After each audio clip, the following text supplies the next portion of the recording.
सबसे बड़ी खबर है, शिक्षित बेरोजगारों को सीएम भूपेश बघेल का तोहफा। बेरोजगारी भत्ता योजना की प्रदेश में शुरुआत की गई है। सीएम ने 4 बेरोजगार युवाओं को भत्ता सर्टिफिकेट दिया है।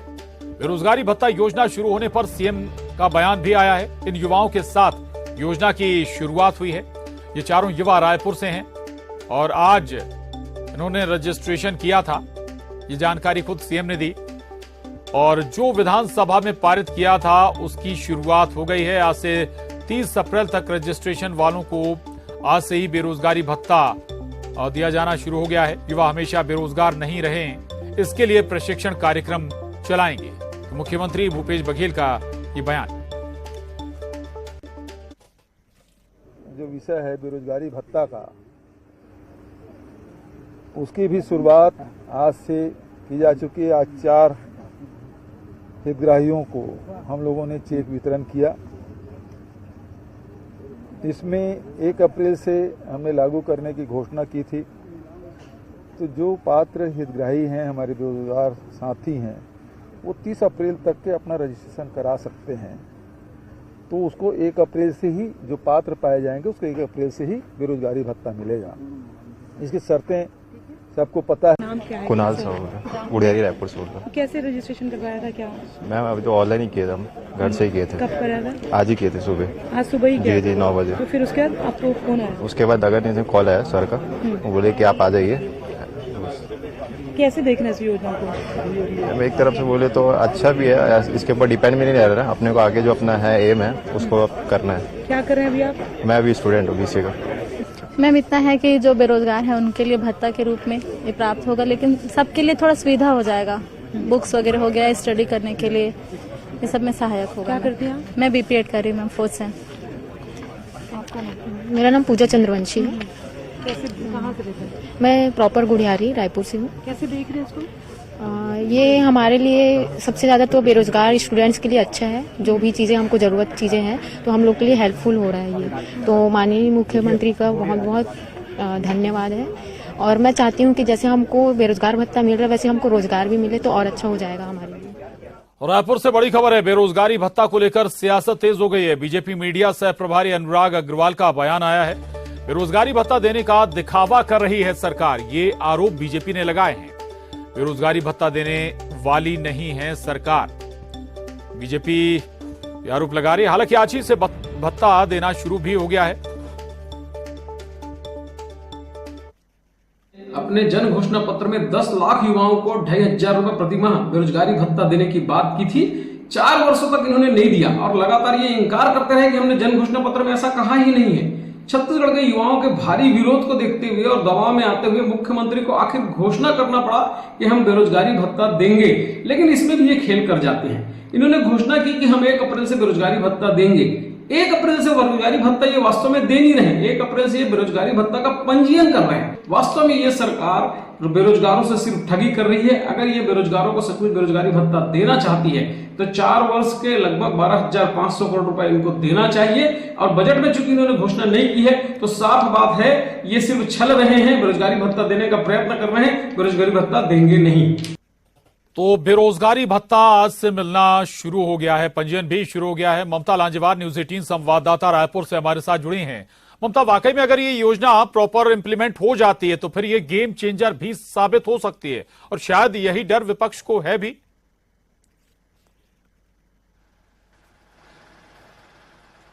देखिए, कांग्रेस जब विपक्ष में थी तो उन्होंने जो अपने घोषणा पत्र में वादे किए थे उसमें एक प्रमुख वादा जो ये था कि बेरोजगारी भत्ता दिया जाएगा उनकी जब कांग्रेस की सरकार आएगी तो। और जाहिर तौर पर उस समय जो कांग्रेस को जीत मिली उसके पीछे एक बड़ा कारण कांग्रेस के घोषणा पत्र में किए गए कुछ वादों को भी माना जाता है और ये बेरोजगारी भत्ते वाले वादे को भी माना जाता है। और जाहिर तौर पर अब ये आज से बेरोजगारी भत्ता देना शुरू हो गया है। 2500 रुपए बेरोजगारी भत्ता मिलेगा। और मुख्यमंत्री भूपेश बघेल ने राजधानी रायपुर के 4 युवाओं को जो स्वीकृति पत्र दिया और से शुरुआत हुई है। और ये भी कहा गया कि आज 1 अप्रैल से जो पंजीयन होगा, जो भी उनको पूरा 30 अप्रैल तक के जो जिन्होंने भी पंजीयन किया, सभी को आज से बेरोजगारी भत्ता दिया जाएगा। जाहिर तौर पर एक बड़ा गेम चेंजर तो हो सकता है, क्योंकि विधानसभा चुनाव को अगर हम बात करें तो बहुत ज्यादा समय नहीं है। और इसको लेकर बीजेपी भी एक बड़ा मुद्दा बना रही थी कि वो ये मान रही थी कि ये दुखती नस हो सकती है सरकार की, और ये वजह कि वो लगातार इसको इशू बना रही थी। और आज जब सरकार ने शुरुआत की तो ये जरूर है कि विपक्ष अपना एक पॉलिटिकल स्टैंड है, उन्हें बयान तो देना पड़ेगा, लेकिन ये जरूर है कि बीजेपी भी ये समझती है कि अगर ये स्कीम शुरू हो गई है तो कहीं ना कहीं उनके लिए चैलेंजेस भी बढ़ गए हैं।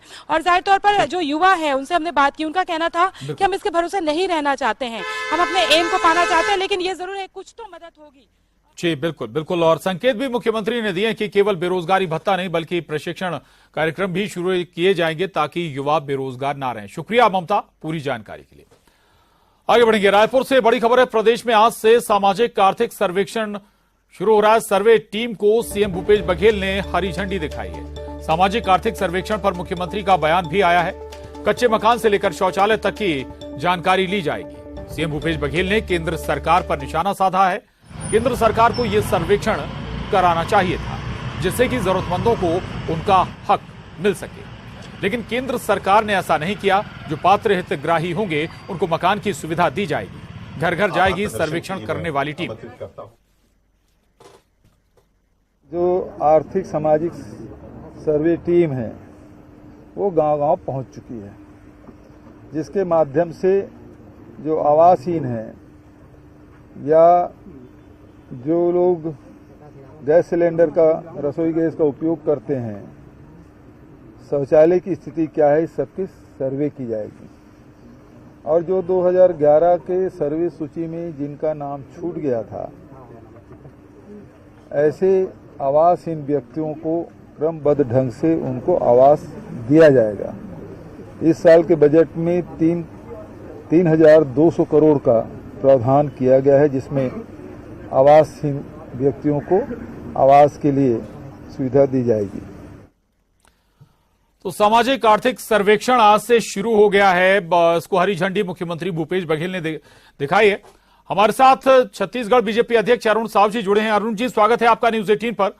अरुण जी, सामाजिक आर्थिक सर्वेक्षण सरकार कह रही है, मुख्यमंत्री कह रहे हैं कि खंगाला जाएगा किसके पास क्या है क्या नहीं। अगर घर नहीं है तो घर भी दिया जाएगा। आप यही आरोप सरकार पर लगाते भी रहे कि प्रधानमंत्री आवास का घर नहीं दिया गया।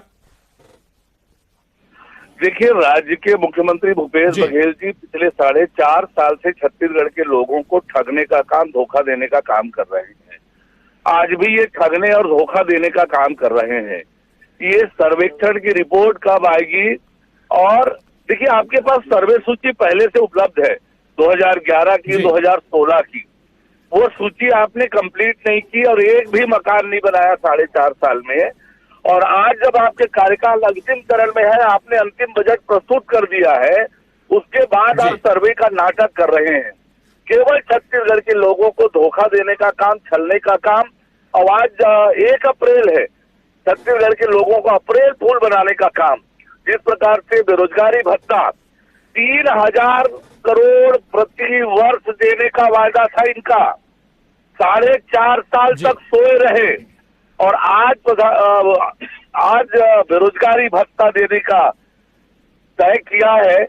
लेकिन जो नियम बनाए हैं उसमें केवल और केवल छलावा है। ये युवाओं के साथ अत्याचार है, युवाओं को ठगने का काम, धोखा देने का काम। तो भूपेश बघेल जी केवल लोगों को धोखा देने का काम कर रहे हैं और छत्तीसगढ़ की जनता एक बार इनसे धोखा खा गई है, अब दोबारा धोखा खाने वाली नहीं है। चलिए, बहुत शुक्रिया बात करने के लिए अरुण साव जी, न्यूज 18 से धन्यवाद आपका। तो सामाजिक आर्थिक सर्वेक्षण आज से छत्तीसगढ़ में शुरू हो गया। आगे बढ़ेंगे। रायपुर से बड़ी खबर है। राहुल को राष्ट्रपुत्र बताने वाले बयान पर सीएम ने कहा है कि इसमें क्या है, हम सब भारत माता के पुत्र हैं, पुत्रियां ही तो हैं। राहुल गांधी भी इस देश के हैं। रॉबर्ट वाड्रा पर केदार कश्यप के बयान पर उन्होंने जवाब दिया, बीजेपी के पास गांधी परिवार की आलोचना के अलावा कुछ नहीं है। वो बेरोजगारी, महंगाई जैसे मुद्दों पर कुछ बोलना नहीं चाहते, मुद्दों से भटकाना चाहते हैं। इसमें क्या है, हम सब भारत माता के पुत्र पुत्रियां हैं। ये हमारे भारत माता की बेटियां मेरे सामने खड़ी है और हम सब भारत माता के बेटे हैं। राहुल गांधी भी इस देश के पुत्र हैं। इसमें विवाद किस बात का है? भाजपा के लोग बोल रहे हैं कि राष्ट्र का दामाद क्यों नहीं घोषित कर देते उसको, उसको अलग रंग देने में लगे। उनके पास गांधी परिवार के आलोचना के अलावा कोई उनके पास विषय ही नहीं है, क्योंकि उसकी राजनीति केवल उसी में है। वो अपनी उपलब्धियों को बताए ना, क्या किए हैं, देश को बताया कि उसकी उपलब्धि क्या है। एक भी उपलब्धि नहीं है। महंगाई बढ़ी है, बेरोजगारी बढ़ी है, नौकरी पता नहीं है, उद्योग धंधे बंद हो रहे हैं, लगातार भारत सरकार कर्जे में डूबती जा रही है। ये स्थिति भारत सरकार की है। और रायपुर से बड़ी खबर है, देश में छत्तीसगढ़ में सबसे कम बेरोजगारी दर है। बेरोजगारी पर CMIE की नई रिपोर्ट आई है। रिपोर्ट में छत्तीसगढ़ में बेरोजगारी सबसे कम बताई गई है। छत्तीसगढ़ में बेरोजगारी दर पर सीएम का ट्वीट भी आया है। आज की सुबह फिर एक अच्छी खबर आई है। ये कहते हैं मुख्यमंत्री, मार्च में राज्य की बेरोजगारी दर महज 0.8% है, जबकि इसी महीने का राष्ट्रीय औसत 7.7% है। ये निरंतरता सरकार की रोजगार परक योजनाओं से संभव हो सकी है। तो CMIE की रिपोर्ट आई है बेरोजगारी पर, और इस पर मुख्यमंत्री भूपेश बघेल का ट्वीट भी। वहीं पर आप बेरोजगारी का वो जो आंकड़ा देखेंगे, सर्वे देखेंगे, तो राष्ट्रीय स्तर पे जिस प्रकार का सर्वेक्षण आया है कि 7.8% राष्ट्रीय औसत है बेरोजगारी का। वहीं पर राज्य के संदर्भ में जो रिपोर्ट आया है वो बहुत सुकून भरा है कि यहाँ 0.8% का बेरोजगारी दर आया है। तो इस तरह से राष्ट्रीय औसत में हमारा प्रदर्शन हर क्षेत्र में बेहतर है, और इसीलिए छत्तीसगढ़ में तेजी से विकास के काम हो रहे हैं। सभी वर्गों का ख्याल रखा जा रहा है, और ग्रामीण अर्थव्यवस्था को जिस प्रकार से मजबूत करने की दिशा में माननीय भूपेश बघेल जी की सरकार काम कर रही है, वो तारीफ काबिल है, और आने वाले समय में और तेजी से विकास होगा। और राजधानी के तिल्दा में घर में